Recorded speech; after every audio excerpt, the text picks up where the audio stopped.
It's both exciting and scary.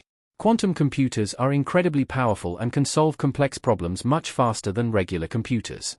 But there's a catch.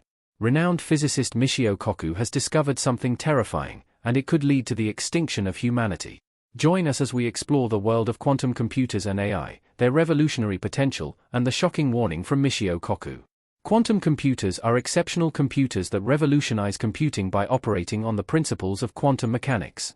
Unlike classical computers that use bits to store and process information, quantum computers utilize quantum bits, which are commonly called qubits.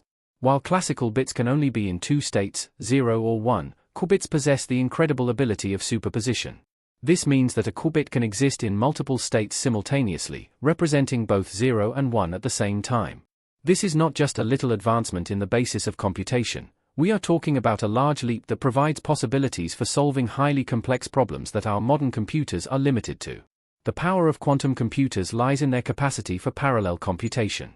By exploring different states and possibilities simultaneously, they can potentially solve specific problems much faster than classical computers. Undoubtedly, there is a widespread debate about the use of this revolutionary system. At first, you could liken it to the regular developments we are making on classical computers, increasing the processing power of a single chip. But the argument here is quite different. The improvement comes from the basic unit of computing.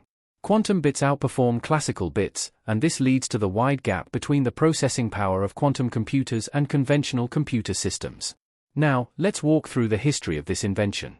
Quantum computers have a rich history dating back to the early 1980s when physicist Richard Feynman introduced the revolutionary concept of quantum computation.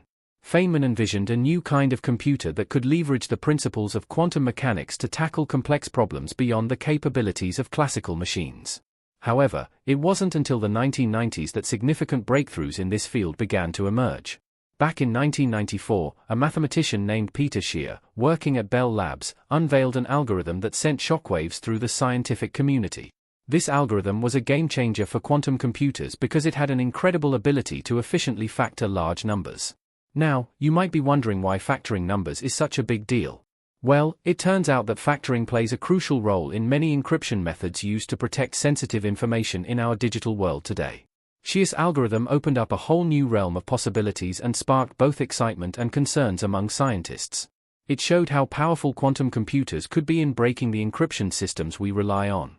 So, throughout the 1990s and early 2000s, researchers rolled up their sleeves and started exploring different ways to build practical quantum computers.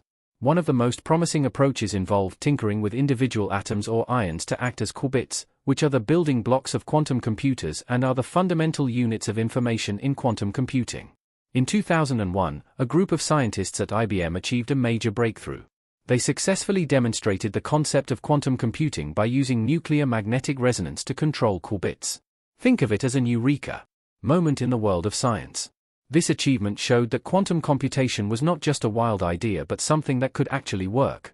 It lit a fire under researchers, pushing them to progress even more. As time went on, scientists made incredible strides in developing stronger and more reliable qubit systems. They explored different types of qubits, like superconducting circuits and trapped ions, each with its own set of advantages and challenges.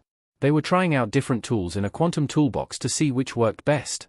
All these advancements paved the way for the construction of increasingly powerful quantum computers. The number of qubits kept growing, allowing for more complex calculations and simulations. It's like going from a basic calculator to a supercomputer. Later in 2013, something great happened. Google and NASA joined forces to create a quantum computer called the D-Wave 2. Picture it as a high-tech powerhouse that was going to be housed at NASA's Ames Research Center. But, guess what? A government shutdown came along and threw a wrench in the works. It disrupted the project and stopped the quantum computer from reaching its full potential. Why? Well, it had to do with worries about the potential risks that could come from using such an advanced computing system. Even though the computer was up and running, the shutdown put a halt to further progress and plans until NASA could get back on track. Fast forward to 2019, and Google was in the headlines again, blowing minds left and right. They achieved what's called quantum supremacy with their super-duper quantum processor called Sycamore. What does that mean? Well, they tackled a complex math problem that would have taken classical computers thousands of years to solve. And more interestingly, Google's team cracked it in the blink of an eye. This accomplishment showed just how incredibly powerful quantum computers can be for specific tasks. It got everyone excited and pumped up about the potential of this technology, which led to even more investment in the field. Then, in 2020, IBM dropped a bombshell. They introduced the IBM Q System 1, the very first fully integrated quantum computer designed for commercial use. It was like the ultimate dream come true for making quantum computers accessible and practical in the real world. Just imagine having a quantum computer right at your fingertips, ready to tackle all sorts of mind-bending problems. All these advancements in quantum computing caught the attention of governments and industries worldwide. They couldn't resist the allure of this transformative technology. So, they started pouring in big bucks to support quantum research initiatives. They even set up fancy-schmancy quantum research centers and labs that brought together smart folks from academia, industry, and government agencies.